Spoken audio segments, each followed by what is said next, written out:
Today, I'm in the company of Charles Levitt, assistant professor of Italian studies at the University of Notre Dame and author of Italian Neorealism, A Cultural History, recently published by the University of Toronto Press. Welcome, Charles, to the show. Thanks, Luca. Thanks for having me. It's great to be here with you. So today we'll talk about Italian Neorealism, starting from your book, and we'll discuss how cinematographic production can impact industrial innovation and how works of imagination can relate to contemporary technological advancement. Now, first of all, can you briefly tell us something about Neorealism, or rather, what caught your attention in it as a reader or a spectator or as a scholar now? Well, by neorealism, we tend to mean a handful of post-war Italian films that were made just after the liberation, that were made in conditions of deprivation, and that often depict that kind of deprivation, the post-war poverty, the destruction of the bombing and the war. Films like Rome Open City and Bicycle Thieves that really captured the world's attention. So, Rome Open City, Roberto Rossellini's 1945 film that played for 21 consecutive months in New York in a period when films would be in and out of theaters in a matter of weeks. That was a film that really, I think, brought American eyes to neorealism, or a film like Bicycle Thieves that was directed by Vittorio De Sica, and that when the first Sight and Sound poll came out was named the best film of all time, and that I think still is in many critics' lists of the top 10 films ever made.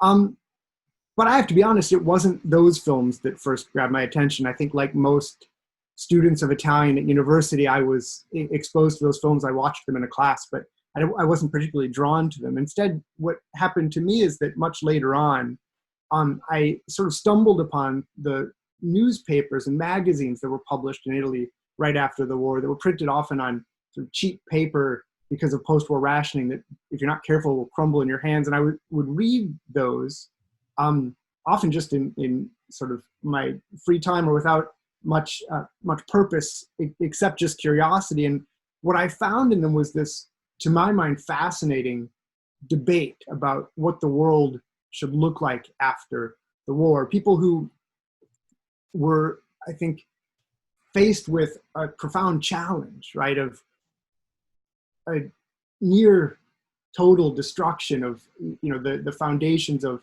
their society. There had been 2 world wars, 20 years of fascism, and they looked around and said that something was really wrong, right? Something needed to change. And the question was then, how do you remake a society in order to ensure that something like what had just happened could never happen again? And I found in those discussions a really, I think, endlessly fascinating reflection on the role of culture in guiding a society, so that this was not just a political project, right, but a literary project, a cinematic project. And it was one that involved everyone, that everyone needed to take part in. And after reading those newspapers, after reading those magazines, after following this debate for a number of years, I returned then to those neorealist films with new eyes. And I was able to see that actually they were largely, I think, participants in that same discussion and in that same dialogue, that they too were thinking about what the world should or could be like after the war. And I appreciated them, I think, in a new way. So if I wasn't originally drawn to them, I certainly was later on. Yeah, so the visionary element, really the prophetic, the imaginative element. Now, in your book, you argue that the neorealism is one of the most influential cultural currents of the modern age. So its innovative charge is revered and imitated in American cultural life, as you were mentioning, and still in Italian studies programs, neorealism stands out as a highly regarded topic of interest. So why is this the case, in your opinion? What made neorealism so appealing to Americans? Well, I think part of the answer is that it's not just Americans, right? That if you look, say, to India, where the parallel cinema of Satyajit Ray is profoundly influenced by neorealism, or in France, where Jean-Luc Godard says, all roads lead to Rome Open City, right? You think about the Soviet cinema of the thaw, or the new Latin American cinema of the 1960s, that all of them, I think, were looking to Italian neorealism. All of them were shaped by Italian neorealism, and all of them were, I think, deeply and inescapably indebted to Italian neorealism. And my my conclusion then is that Americans are drawn to Italian neorealism for the same reason that everyone else is. That it's one of those moments when Italy is at the center of global culture, when everybody sees in Italy a way forward, a way out of an impasse, an innovation that is emerging first there. And so I think in Italian studies programs in the United States, we study Italian neorealism because it's one of the, I think, one of the great expressions of the genius of Italy. So in dealing with neorealism, you avoid the descriptive attitude. So listing the means, the works, the elements of style, which over the years ended up silencing its dynamism. You focus instead on neorealism as a unique moment of dialogue, as a shared discourse involving directors, writers, poets, singers, sculptors, painters in one common tension. What does your perspective add to our understanding of this movement? Well, I think what I've tried to add is to answer some questions that had been nagging me, I think, since I began to watch these films or to read those journals. You and I have been talking now for some time about neorealism, about its importance and its influence, about its masterpieces. But the truth is that no one actually agrees on what neorealism is. And some people question whether neorealism ever existed, right?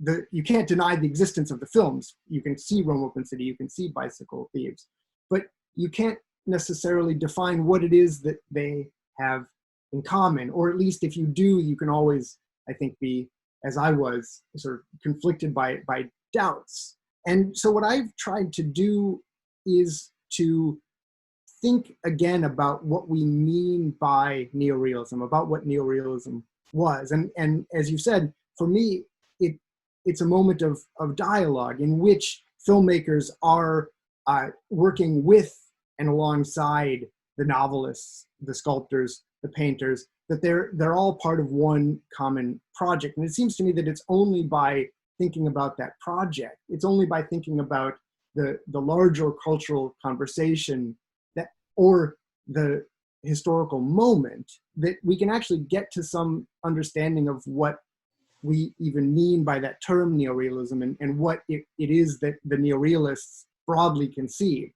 right? Not just the filmmakers, but all of the artists. What the neorealists were after, what it was that they were really trying to achieve. So basically avoiding a compartmentalization in categories, that it's again one of the ways to avoid talking about the dynamism of this school of thought. And actually neorealism was a malleable and multidisciplinary aesthetics, as you point out. Now, albeit in other contexts and with different meanings, Italy is actually a very rich soil for this kind of collaborative cultural milieus and experiments. And if you think about the Renaissance was a similarly intense and short-lived phenomenon. Opera was born in the 17th century as a synthesis of different arts. And futurism in the 20th century is an all-encompassing movement. So is there anything or something uniquely Italian in neorealism? And if so, what? Why did it not form somewhere else? Well, the truth is that it did form somewhere else. I think this is one of the cases that I've tried to advance in my book by tracing, for instance, the history of that term neorealism, which the Italians borrowed from the French, and which in that Italian context was used to refer to, say, the literary innovations of James Joyce and Marcel Proust, to refer to Soviet cinema or to American literary realism. That the Italians, I think, were quite deliberately not proprietary in that their use of the term neorealism, in their understanding of what neorealism was. It was a broadly European project, or even, I think, probably a global project in their imagination. And so I think in order to understand or let's say to answer your question, I think we have to first start from that premise, right? That neorealism wasn't only or uniquely Italian.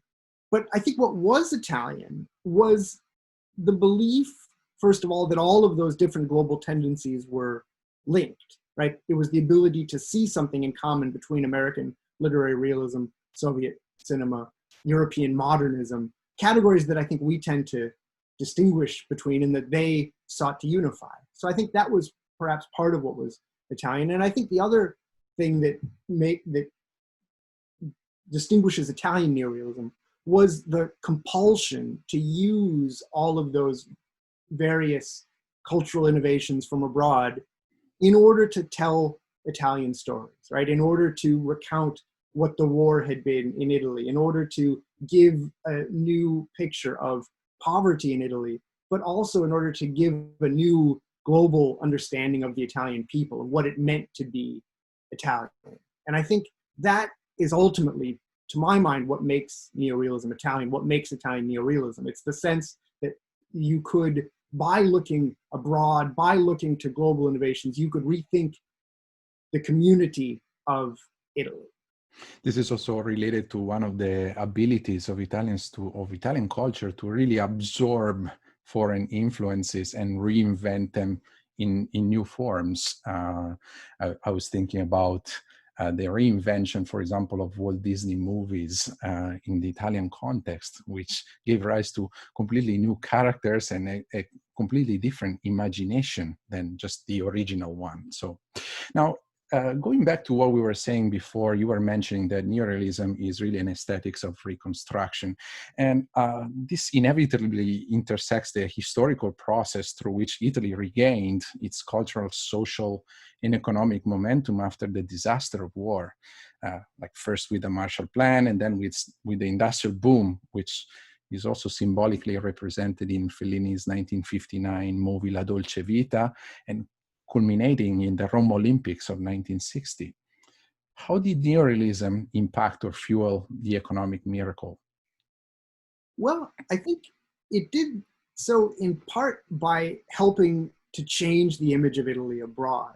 You know, I think we shouldn't forget that Italy had entered the Second World War as one of the Axis powers on the side of Nazi Germany, and I think was therefore understandably mistrusted by the Allies, even as they had changed sides in the course of the war. And what neorealism, I think, helped to do in the US, in the UK, and elsewhere was to give a new picture of Italy, right? Not Mussolini's Italy, not fascist Italy, but an Italy that had helped to liberate itself from fascism, that had suffered under fascism, that had suffered through the war, and that therefore was deserving of compassion and understanding, and that was worthy of being a part of the post-war reconstruction, right? That should play an active role in the post-war reconstruction.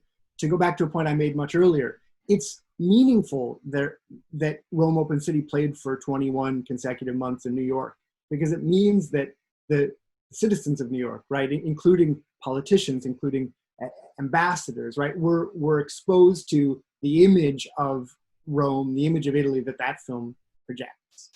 And I think that helped to remake Italy on a global stage. What it didn't do, to get to your point about La Dolce Vita, is offer a very, let's say, tourist-friendly vision of Rome. I can't imagine anybody watches Rome Open City and says, right, that's where I want to go on my holiday. But it did draw the world's eye to Rome. And then within a few years, I think people began to make films that made Rome a bit more appealing for a holiday visit, right? 1945, you get Rome Open City, you have bombed out buildings, people in bread lines, and Nazis marching through the street. By 1953, William Wyler's Roman Holiday gives the image of Vespas driving through the with street. Audrey Hepburn, Gregory Peck, and all the big stars. Yeah, I think that's exactly right, and I think neorealism is responsible for that kind of change. So Neorealism actually in Italy did not enjoy like a huge cinematographic success in the market. What about other markets? Did the cinematographic imagination influence other sectors or create different lifestyles? So what was the relationship between neorealism and design, which emerged in the same years as the successful facade of Italy's rebirth? Can you think of some examples? Yeah, if I may, though, I think neorealism did enjoy a bit more commercial success than we often recognize. In part because I think we fail to recognize, I should say, because we adopt too strict a definition of that term. And so there were certainly some neorealist films, say Visconti's La Terra Trema or Vittorio De Sica's Umberto D, that were very ambitious cinematically but didn't attract a large audience. But there were plenty of neorealist films that I think were, you know, among the top 10 grossing films of the year. There were plenty of neorealist films that attracted a broad audience. But what we tend to do, unfortunately, is through a kind of tautology to say popular films are not neorealist, that neorealist films therefore are not popular. And I think what I've tried to do is push back against that and to admit more films into the neorealist canon in order to show that actually this was a tendency, a cinematic tendency, but a more broadly cultural tendency that entered into, you know, all realms of cultural production, right? All of the various genre films, popular as well as, you know, less popular films, but also, as you say, into design, right? So I think about a book like Carlo Perogaldi's 1952 Introduzione all'arte totale, right? An introduction to total art, in which he looked to neorealism as an example of an artistic, a cultural tendency that could synthesize all of the arts, right? So that it would involve sculpture and painting and music and literature and cinema, that everything would be bound together and part of a total art, as he called it. Or Giovanni Michelucci's call for truth in industrial products. Again, looking to neorealism as an example of honesty, of openness, of truth that could be adopted not just for the cinema, but in his case, for forks and irons and other industrial products. That the point was to rethink everything that was produced through the eyes of neorealism, right? So this applies to architecture as well. You look at architects like Ludovico Quaroni and Mario Iolfi.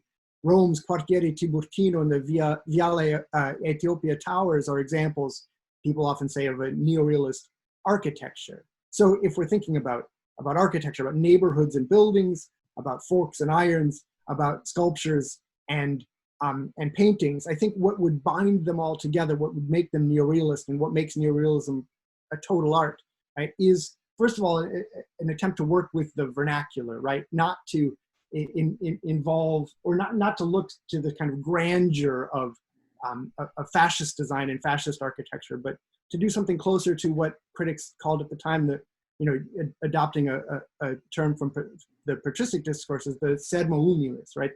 The low style, the modest style, right? A style that would enter into people's homes, that was a part of people's daily lives, that was without the kind of ornamentation that would have characterized previous movements, but was much simpler. And the other thing that I think would characterize this kind of neorealist total art was what they called choralità or chorality, right? The choral, in other words, the collective voice. That this wasn't about distinguishing yourself from your neighbor. It wasn't about having a better set of forks, right, than your neighbor, or living in a more beautiful house than your neighbor. It was about sharing in something as a community, about creating something as a community. And I think that too is what distinguished neorealism, that if you're designing a neighborhood, it's designing a neighborhood that encourages community. And also the elements of design that made Italy particularly distinguishable over these years are pretty much the same. So the simplicity of the design, or what is called in regard to fashion, graceful ease or sprezzatura, the sophisticated simplicity, but also the pursuit of genuineness, or by using a word of Joe Ponti, authenticity. So the same language of the object of simplicity and authenticity that is the language of the cinematographic means to reproduce reality as it is, even though it's a sophisticated reproduction, and also in an authentic, genuine way. Now, as a last question for you, I wanted to ask you about today, something about today. Where do you see the impact of neorealism in contemporary cinema, both in Italy and in Hollywood? Well, I think people often cite, the work of some of our leading contemporary directors, right? Spike Lee and Martin Scorsese as having been very influenced by neorealism, or to look to, Iran Abbas Kiarostami is often said to have been influenced by neorealism. People talk about an American neorealism in films like Kelly Reichardt's Wendy and Lucy, Ramin Bahrani's Goodbye Solo, Ryan Fleck and Anna Boden's Sugar, So-Yeon Kim's Treeless Mountain, right? These were films cited in a New York Times article by A.O. Scott several years ago as being an American neorealism. And people talk too about an Italian neorealismo, right? Garrone's Gomorra, Andrea and Antonio Frazzi's Certi Bambini are often films that are cited as being neorealismo. But I have to say, to my mind, it's not really about that, or that's not really where I would look for contemporary examples of neorealism's influence, in part because I think it's much broader than that. That I think neorealism's influence is everywhere in the cinema. That I think it's hard, in a sense, to think about any cinematic expression after neorealism that doesn't in some way share in the innovations that it brought. But it's even broader than that. I think what I've tried to suggest in my book, Italian Neorealism, A Cultural History, is that what neorealism was ultimately after, right, wasn't to, advance the techniques of cinema necessarily, right? It wasn't to introduce a new cinematic language, that it was about something much more, I think, important than that, right? It was about redefining what it meant to live in the world, right? To try to create a new community through performance, to try to reimagine the world in its totality, right? Again, a total art. And I think in that sense, right, when we see filmmakers, when we see artists, when we see writers, when we see designers trying to reimagine the world, trying to rethink the possibilities for human cohabitation, it seems to me that all of those efforts share in that initial neorealist drive. So thank you. Today we talked about neorealism in the Italian historical context, in contemporary US academia and cultural life, and lastly in relation to innovation, design, and contemporary imagination. Thank you, Charles, for this conversation. It was really a pleasure having you on the show today. Thank you, Luca. I really enjoyed being here with you today. Thank you all for listening, and make sure to visit the official webpage of the show at www.italianinnovators.com for a complete list of all episodes and more information about this project. Also, don't forget to check out the YouTube channel and subscribe for more video content and the lessons of the Italian Innovators course. You can follow me on LinkedIn or Twitter at Luca Cottini or at ITA Innovators for updates, news, and additional materials. Thank you for your support. Arrivederci e alla prossima.